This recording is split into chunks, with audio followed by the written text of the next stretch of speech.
ओम श्री साई नाथाय नमः। श्री साई सच्चरित्र अध्याय 2।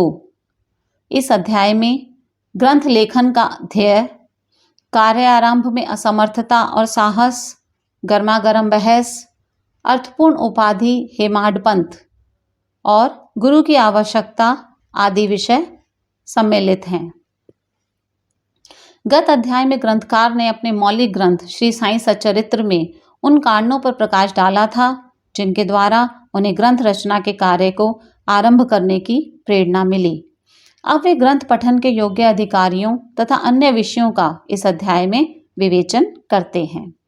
ग्रंथ लेखन का हेतु अथवा उद्देश्य। किस प्रकार विसूचिका के रोग के प्रकोप को आटा पिसवाकर तथा उसको ग्राम के बाहर फेंकवाकर रोका तथा उसका उन्मूलन किया, बाबा की इस लीला का प्रथम अध्याय में वर्णन किया जा चुका है। मैंने और भी लीलाएं सुनी जिनसे मेरे हृदय को अति आनंद हुआ और यही आनंद का स्रोत काव्य रूप में प्रकट हुआ। मैंने यह भी सोचा कि इन महान आश्चर्यजनक लीलाओं का वर्णन बाबा के भक्तों के लिए मनोरंजक एवं शिक्षाप्रद सिद्ध होगा तथा उनके पाप समूल नष्ट हो जाएंगे। इसलिए मैंने बाबा की पवित्र जीवन गाथा और उनके मधुर उपदेशों का लेखन प्रारंभ कर दिया।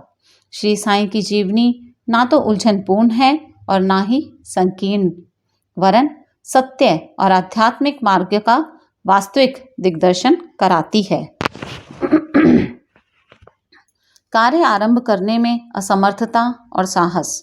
श्री हेमाडपंत को यह विचार आया कि मैं इस कार्य के लिए उपयुक्त पात्र नहीं हूँ। मैं तो अपने परम मित्र की जीवनी से भी भली भांति परिचित नहीं हूँ और ना ही अपनी प्रकृति से। तब फिर मुझ सरीका मूढ़मती भला एक महान संत पुरुष की जीवनी लिखने का दुस्साहस कैसे कर सकता है। अवतारों की प्रवृत्ति के वर्णन में वेद भी अपनी असमर्थता प्रकट करते हैं।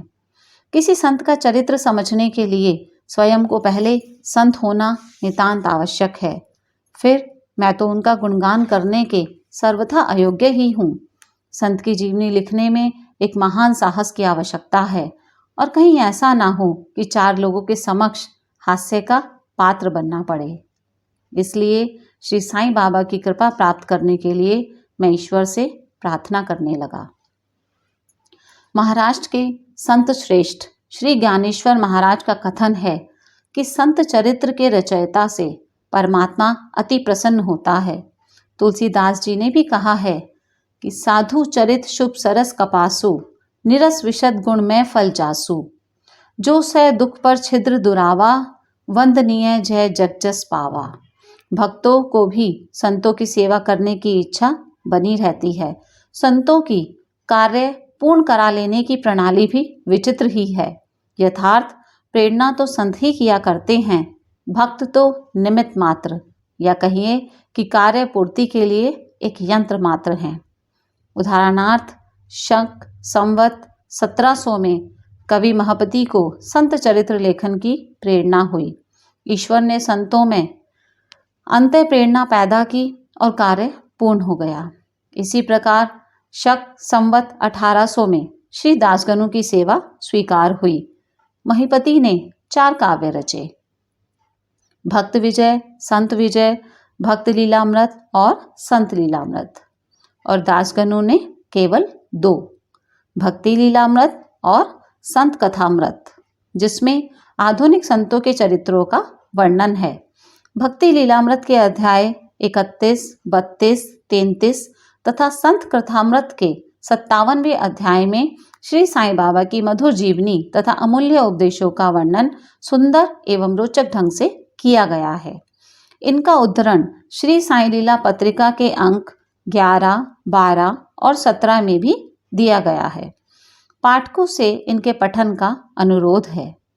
इसी प्रकार श्री साईं बाबा की अद्भुत लीलाओं का वर्णन एक बहुत सुंदर छोटी सी पुस्तिका श्री साईनाथ भजन माला में भी किया गया है। इसकी रचना बांद्रा की श्रीमती सावित्रीबाई रघुनाथ तेंदुलकर ने की है। श्री दासगणु महाराज ने भी श्री साईं बाबा पर कई मधुर कविताओं की रचना की है। एक और भक्त अमीदास भवानी मेहता ने भी बाबा की कुछ कथाओं को गुजराती में प्रकाशित किया है। साईं प्रभा नामक पत्रिका में भी कुछ लीलाएं शिरडी के दक्षिणा भिक्षा संस्थान द्वारा प्रकाशित की गई हैं।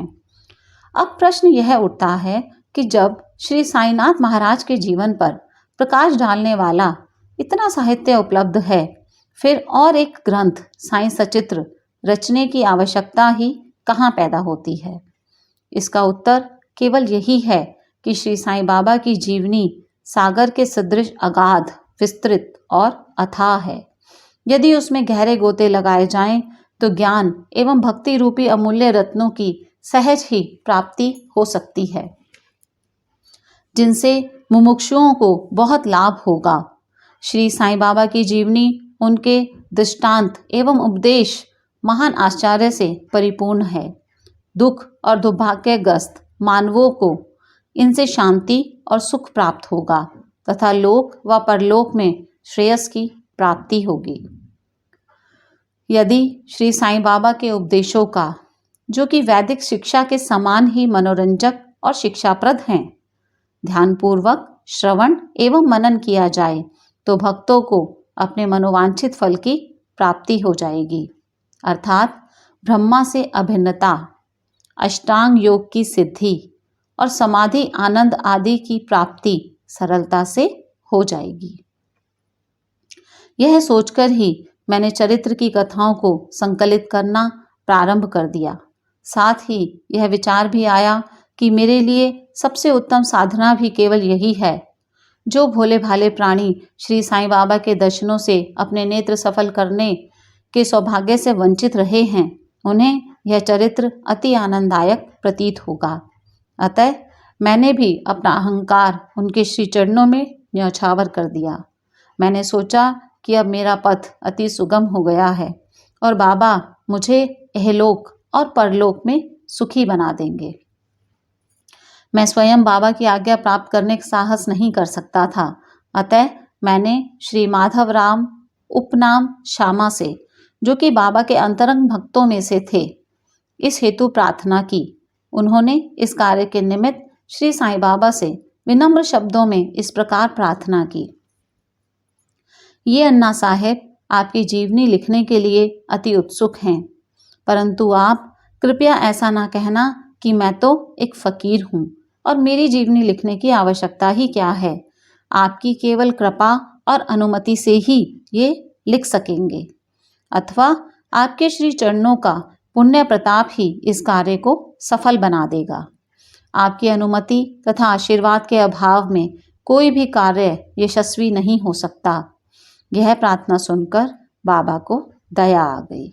उन्होंने आश्वासन और उदी देकर अपना वरद हस्त मेरे मस्तक पर रखा और कहने लगे कि इन्हें जीवनी और दृष्टांतों को एकत्रित कर लिपिबद्ध करने दो, मैं इनकी सहायता करूँगा। मैं स्वयं ही अपनी जीवनी लिखकर भक्तों की इच्छा पूर्ण करूँगा, परंतु इनको अपना अहम त्याग कर मेरी शरण में आना होगा। जो अपने जीवन में इस प्रकार आचरण करता है, उसकी मैं अत्यधिक सहायता करता हूँ। मेरी जीवन कथाओं की बात तो सहज है, मैं तो इन्हें घर बैठे अनेक प्रकार से सहायता पहुँचाता हूँ। अब इनका अहम पूर्णतः नष्ट हो जाएगा और खोजने पर लेश मात्र भी ना मिलेगा, तब मैं इनके अंतःकरण में प्रकट होकर स्वयं ही अपनी जीवनी लिखूंगा। मेरे चरित्र और उपदेशों के श्रवण मात्र से ही भक्तों के हृदय में श्रद्धा जागृत होकर सरलता पूर्वक आत्मानुभूति एवं परमानंद की प्राप्ति हो जाएगी। ग्रंथ में अपने मत का प्रतिपादन और दूसरों का खंडन तथा अन्य किसी विषय के पक्ष या विपक्ष में व्यर्थ के वाद विवाद की कुचेष्टा नहीं होनी चाहिए। अर्थपूर्ण उपाधि हेमाड पंथ। वाद विवाद शब्द से हमको स्मरण हो आया कि मैंने पाठकों को वचन दिया है कि हेमाड पंथ उपाधि किस प्रकार प्राप्त हुई, इसका वर्णन करूंगा। अब मैं इसका वर्णन करता हूँ। श्री काका साहेब दीक्षित व नाना साहेब चांदरोकर मेरे अति घनिष्ठ मित्रों में से थे। उन्होंने मुझसे शिरडी जाकर श्री साईं बाबा के दर्शनों का लाभ उठाने का अनुरोध किया। मैंने उन्हें वचन दिया, परंतु कुछ बाधा आ जाने के कारण मेरी शिरडी यात्रा स्थगित हो गई। मेरे एक घनिष्ठ मित्र का पुत्र लोनावला में रोगग्रस्त हो गया था। उन्होंने सभी संभव आधि भौतिक और आध्यात्मिक उपचार किए, परंतु सभी प्रयत्न निष्फल हुए और ज्वर किसी प्रकार भी कम न हुआ। अंत में उन्होंने अपने गुरुदेव को उसके सिरहाने बिठलाया, परंतु परिणाम पूर्ववत ही हुआ। यह घटना देखकर मुझे विचार आया कि जब गुरु एक बालक के प्राणों की रक्षा करने में असमर्थ है, तब उनकी उपयोगिता ही क्या है? और जब उनमें कोई सामर्थ्य ही नहीं, तब फिर शिरडी जाने से क्या प्रयोजन? ऐसा सोचकर मैंने यात्रा स्थगित कर दी। परंतु जो होना है वह तो होकर ही रहेगा, और वह इस प्रकार हुआ। प्रांताधिकारी नाना साहेब चांदोरकर बसई के दौरे पर जा रहे थे। वे ठाणा से दादर पहुंचे तथा बसई जाने वाली गाड़ी की प्रतीक्षा कर रहे थे। उसी समय बांद्रा लोकल आ पहुंची, जिसमें बैठकर वे बांद्रा पहुंचे तथा शिरडी यात्रा स्थगित करने के लिए मुझे आड़े हाथों लिया। नाना साहब का तर्क मुझे उचित तथा सुखदायी प्रतीत हुआ और इसके फलस्वरूप मैंने उसी रात्रि शिरडी जाने का निश्चय किया और सामान बांधकर शिरडी को प्रस्थान कर दिया। मैंने सीधे दादर जाकर वहां से मनमाड की गाड़ी पकड़ने का कार्यक्रम बनाया। इस निश्चय के अनुसार मैंने दादर जाने वाली गाड़ी के डिब्बे में प्रवेश किया। गाड़ी छूटने ही वाली थी कि इतने में एक यवन मेरे डिब्बे में आया और मेरा सामान देखकर मुझसे मेरा गंतव्य स्थान पूछने लगा। मैंने अपना कार्यक्रम उसे बतला दिया।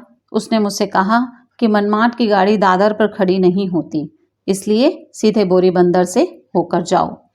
यदि यह एक साधारण सी घटना घटित ना हुई होती तो मैं अपने कार्यक्रम के अनुसार दूसरे दिन शिरडी ना पहुंच सकने के कारण अनेक प्रकार की शंका कुशंकाओं से घिर जाता, परंतु ऐसा घटना ना था। भाग्य ने साथ दिया और दूसरे दिन 9-10 बजे के पूर्व ही मैं शिरडी पहुंच गया।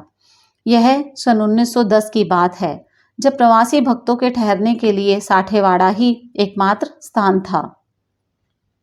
तांगे से उतरने पर मैं साईं बाबा के दर्शन के लिए बड़ा लालायित था। उसी समय भक्त प्रवर श्री तात्या साहेब नूलकर मस्जिद से लौटे ही थे। उन्होंने बतलाया कि इस समय श्री साईं बाबा मस्जिद के मोड़ पर ही हैं। अभी केवल उनका प्रारंभिक दर्शन ही कर लो और फिर स्नानादि से निवृत्त होने के पश्चात सुविधा से भेंट करने जाना।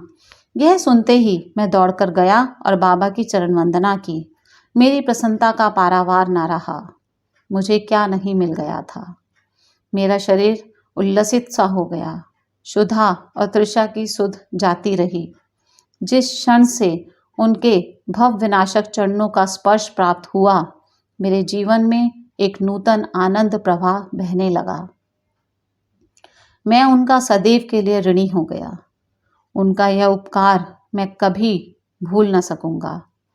मैं सदा उनका स्मरण कर उन्हें मानसिक प्रणाम किया करता हूँ। जैसा कि मेरे अनुभव में आया कि साईं के दर्शन में ही यह विशेषता है कि विचार परिवर्तन तथा पिछले कर्मों का प्रभाव शीघ्र मंद पड़ने लगता है और स्नेह अनासक्ति और सांसारिक भोगों से वैराग्य बढ़ता जाता है। केवल गत जन्मों के अनेक शुभ संस्कार एकत्रित होने पर ही ऐसा दर्शन प्राप्त होना सुलभ हो सकता है। पाठकों, मैं आपसे शपथ पूर्वक कहता हूँ कि यदि आप श्री साईं बाबा को एक दृष्टि भरकर देख लेंगे तो आपको संपूर्ण विश्व ही साईंमय दिखलाई पड़ेगा। गर्मा गर्म बहस। शिरडी पहुंचने के प्रथम दिन ही बाला साहेब तथा मेरे बीच गुरु की आवश्यकता पर वाद विवाद छिड़ गया। मेरा मत था कि स्वतंत्रता त्याग कर पराधीन क्यों होना, तथा जब कर्म करना ही पड़ता है तब गुरु की आवश्यकता ही कहाँ रही। प्रत्येक को पूर्ण प्रयत्न कर स्वयं को आगे बढ़ाना चाहिए। गुरु शिष्य के लिए करता ही क्या है, वह तो सुख से निद्रा का आनंद लेता है। इस प्रकार मैंने स्वतंत्रता का पक्ष लिया और बाला साहेब ने प्रारब्ध का। उन्होंने कहा कि जो विधि लिखित है वह घटित होकर रहेगा। उसमें उच्च कोटि के महापुरुष भी असफल हो गए हैं। कहावत है, मेरे मन कछु और है, विधाता के कछु और। फिर परामर्श युक्त शब्दों में बोले, भाई साहब, ये निर्विद्यता छोड़ दो। यह अहंकार तुम्हारी कुछ भी सहायता ना कर सकेगा। इस प्रकार दोनों पक्षों के खंडन मंडन में लगभग 1 घंटा व्यतीत हो गया और सदैव की भांति कोई निष्कर्ष ना निकल सका। इसलिए तंग और विवश होकर विवाद स्थगित करना पड़ा। इसका परिणाम यह हुआ कि मेरी मानसिक शांति भंग हो गई और मुझे अनुभव हुआ कि जब तक घोर दैहिक बुद्धि और अहंकार ना हो तब तक विवाद संभव नहीं। वस्तुतः यह अहंकार ही विवाद की जड़ है। जब अन्य लोगों के साथ मैं मस्जिद गया तब बाबा ने काका साहेब को संबोधित कर प्रश्न किया कि साठेवाड़ा में क्या चल रहा था, किस विषय में विवाद था। फिर मेरी ओर दृष्टिपात कर बोले कि इन हेमाडपंत ने क्या कहा। ये शब्द सुनकर मुझे अधिक अचंबा हुआ। साठेवाड़ा और मस्जिद में पर्याप्त अंतर था। सर्वज्ञ या अंतर्यामी हुए बिना बाबा को विवाद का ज्ञान कैसे हो सकता था। मैं सोचने लगा कि बाबा हेमाडपंत के नाम से मुझे क्यों संबोधित करते हैं। यह शब्द तो हेमाद्री पंथ का अपभ्रंश है। हेमाद्री पंथ देवगिरी के यादव राजवंशी महाराजा महादेव और रामदेव के विख्यात मंत्री थे। वे उच्च कोटि के विद्वान, उत्तम प्रकृति और चतुर्वक चिंतामण और राज प्रशस्ति जैसे उत्तम काव्यों के रचयिता थे। उन्होंने ही हिसाब किताब रखने की नवीन प्रणाली का आविष्कार किया था और बही खाते की पद्धति को जन्म दिया था। और कहाँ मैं इसके विपरीत एक अज्ञानी, मूर्ख और मंदमती हूँ।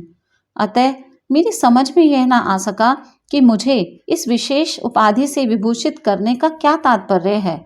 गहन विचार करने पर मैं इस निष्कर्ष पर पहुंचा कि कहीं मेरे अहंकार को चूर्ण करने के लिए ही तो बाबा ने इस अस्त्र का प्रयोग नहीं किया है, ताकि मैं भविष्य में सदैव के लिए निर्भिमानी एवं विनम्र हो जाऊं। अथवा कहीं ये मेरे वाक चातुर्य के उपलक्ष्य में मेरी प्रशंसा तो नहीं है। भविष्य पर दृष्टिपात करने से प्रतीत होता है कि बाबा के द्वारा हेमाडपंत की उपाधि से विभूषित करना कितना अर्थपूर्ण और भविष्य गोचर था। सर्वविदित है कि कालांतर में दाभोलकर ने श्री साईं बाबा संस्थान का प्रबंध कितने सुचारू एवं विद्वतापूर्ण ढंग से किया था। हिसाब किताब आदि कितने उत्तम प्रकार से रखे तथा साथ ही साथ महाकाव्य साईं सच्चरित्र की रचना भी की। इस ग्रंथ में महत्वपूर्ण और आध्यात्मिक विषयों जैसे ज्ञान, भक्ति, वैराग्य, शरणागत व आत्मनिवेदन आदि का समावेश है। गुरु की आवश्यकता। इस विषय में बाबा ने क्या उद्गार प्रकट किए, इस पर हेमाडपंत द्वारा लिखित कोई लेख या स्मृति पत्र प्राप्त नहीं है, परंतु काका साहेब दीक्षित ने इस विषय पर उनके लेख प्रकाशित किए हैं। बाबा से भेंट करने के दूसरे दिन हेमाडपंत और काका साहेब ने मस्जिद में जाकर घर लौटने की अनुमति मांगी। बाबा ने स्वीकृति दे दी। किसी ने प्रश्न किया, बाबा कहाँ जाएं? उत्तर मिला, ऊपर जाओ। प्रश्न, मार्ग कैसा है? बाबा, अनेक पंथ हैं, यहाँ से भी एक मार्ग है, परंतु यह मार्ग दुर्गम है तथा सिंह और भेड़िए भी मिलते हैं। काका साहेब, यदि पथ प्रदर्शक भी साथ हो तो? बाबा, तब कोई कष्ट ना होगा। पथ प्रदर्शक तुम्हारी सिंह, भेड़िए और खंदकों से रक्षा कर तुम्हें सीधे निर्दिष्ट स्थान पर पहुंचा देगा, परंतु उसके अभाव में जंगल में मार्ग भूलने या गड्ढे में गिर जाने की संभावना है। दाभोलकर भी उपर्युक्त प्रसंग के अवसर पर वहां उपस्थित थे। उन्होंने सोचा कि जो कुछ बाबा कह रहे हैं वह गुरु की आवश्यकता क्यों है, इस प्रश्न का उत्तर है। उन्होंने सदा के लिए मन में ये गांठ बांध ली कि अब कभी इस विषय पर वाद विवाद नहीं करेंगे कि स्वतंत्र या परतंत्र व्यक्ति आध्यात्मिक विषयों के लिए कैसा सिद्ध होगा। प्रत्युत इसके विपरीत यथार्थ में परमार्थ लाभ केवल गुरु के उपदेश पालन में ही निहित है।